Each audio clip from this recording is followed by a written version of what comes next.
اللہ نے اس کائنات کو سبب اور نتیجے یعنی کاز اینڈ افیکٹ کے مستحکم اصولوں پر بنایا ہے۔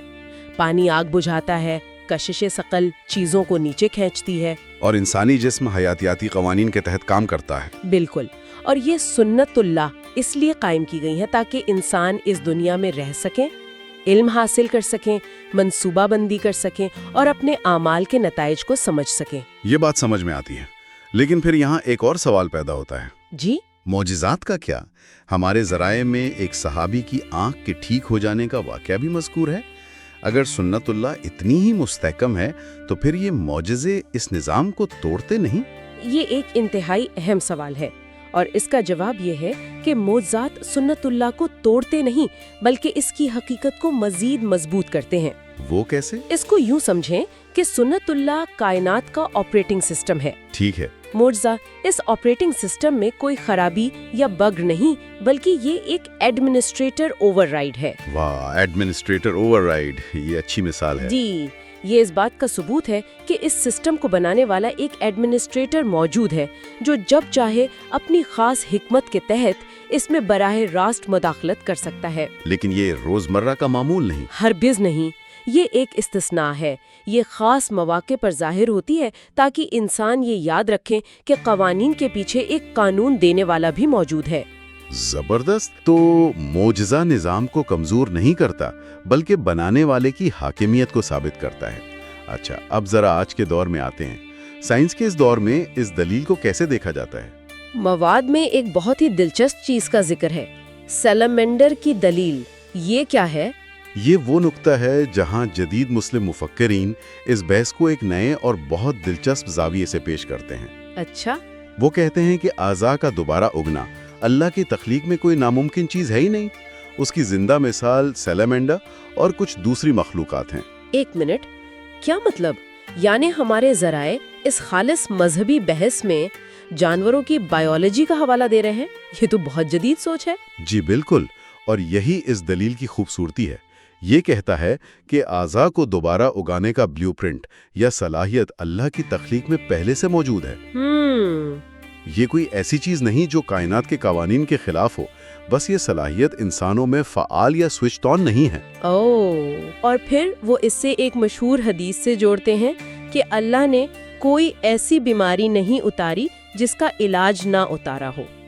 تو اب میں سمجھا، یعنی دلیل یہ بنتی ہے کہ کٹے ہوئے عضو کا علاج بھی اللہ نے دنیا میں ہی رکھا ہے، شاید سٹیم سیل ریسرچ یا جینیٹک انجینئرنگ کی شکل میں۔ بالکل، اور انسانوں کا کام اس علاج کو اپنی عقل اور محنت سے دریافت کرنا ہے۔ بالکل، یہ نقطہ نظر انسان کو ایک غیر فعال تماشائی سے ایک فعال محقق اور سائنسدان بنا دیتا ہے۔ اللہ نے جوابات آسمان سے نازل کرنے کے بجائے انہیں اپنی ہی تخلیق میں چھپا دیا ہے اور تمہیں انہیں ڈھونڈنے کی عقل دی ہے۔ یہ واقعی ایک بہت بااختیار بنانے والا نقطہ نظر ہے۔ لیکن یہ سب فلسفہ اور سائنس اپنی جگہ، اس شخص کے لیے ان سب کا کیا مطلب ہے جو آج اسی لمحے کسی جسمانی نقصان کا شکار ہے؟ یہ اس بحث کا سب سے اہم اور انسانی پہلو ہے۔ اسلام تکلیف کو بے معنی یا صرف سزا کے طور پر نہیں دیکھتا۔ تو پھر کیسے دیکھتا ہے؟ سب سے پہلے اسے صبر کی آزمائش اور روحانی درجات کی بلندی کا ذریعہ قرار دیا گیا ہے۔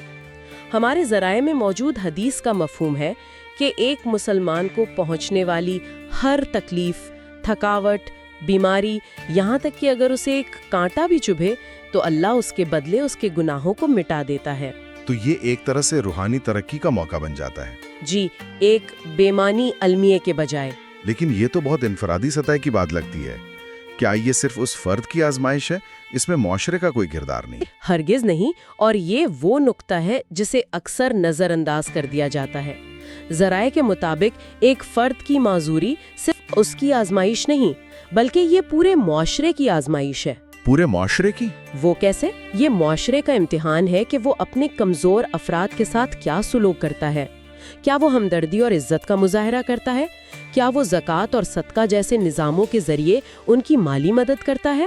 اور طبی ترقی؟ اور سب سے بڑھ کر کیا وہ اجتماعی طور پر ایسی طبی اور تکنیکی ترقی کے لیے کوشش کرتا ہے جس سے ان کی تکلیف کم ہو سکے؟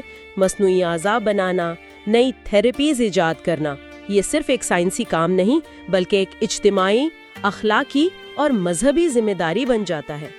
یہ تو بہت گہری بات ہے، یعنی ایک شخص کی مشکل پورے معاشرے کے لیے ایک اخلاقی چیلنج بن جاتی ہے۔ اچھا، یہ تمام دلائل تو اس دنیا کی زندگی سے متعلق ہیں، کیا اسلامی نصوص اس جسمانی نقصان کی حتمی تلافی کے بارے میں بھی کچھ بتاتے ہیں؟ بالکل، اور ہمارے ذرائع کے مطابق یہی اس سوال کا حتمی اور سب سے بڑا جواب ہے۔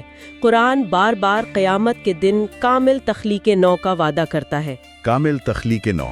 جی، اور یہ کوئی مبہم وعدہ نہیں ہے۔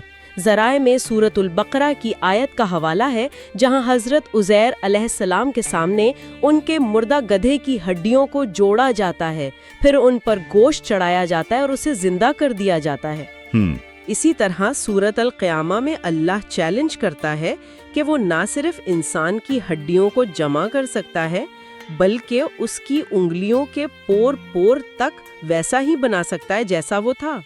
تو یہ خیال ہے کہ اس دنیا میں جو کچھ بھی جسمانی طور پر کھو گیا ہے وہ آخرت میں نہ صرف بحال ہوگا بلکہ کامل حالت میں بحال ہوگا۔ جی، حتمی اور کامل بحالی اس عارضی دنیا کے لیے نہیں بلکہ ہمیشہ رہنے والی آخرت کے لیے ہے۔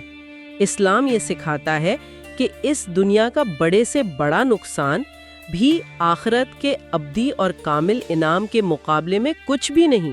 اس میں ایک چھوٹی سی ہڈی کا بھی ذکر ہے نا؟ جی، اور وہ تفصیل حیران انگیز ہے۔ ذرائع میں ایک حدیث کا حوالہ ہے جس کے مطابق انسان کی دوبارہ تخلیق اس کی ریڑھ کی ہڈی کے آخری سرے کی ایک چھوٹی سی ہڈی عجب الظن سے ہوگی جو کبھی فنا نہیں ہوتی۔ یہ تو ناقابل یقین حد تک مخصوص تفصیل ہے۔ ایک چھوٹی سی ہڈی کو پوری انسانی تخلیق نو کا بیج قرار دینا۔ بالکل، یہ تفصیل اس تصور کو ایک ٹھوس بنیاد فراہم کرتی ہے۔ یہ یقین دلاتی ہے کہ ہر فرد کی انفرادیت، اس کی مکمل ذات محفوظ ہے اور اسے کامل طور پر واپس لوٹایا جائے گا۔ تو یہ اس سوال کا حتمی جواب ہے کہ اللہ کی قدرت کہاں ہے؟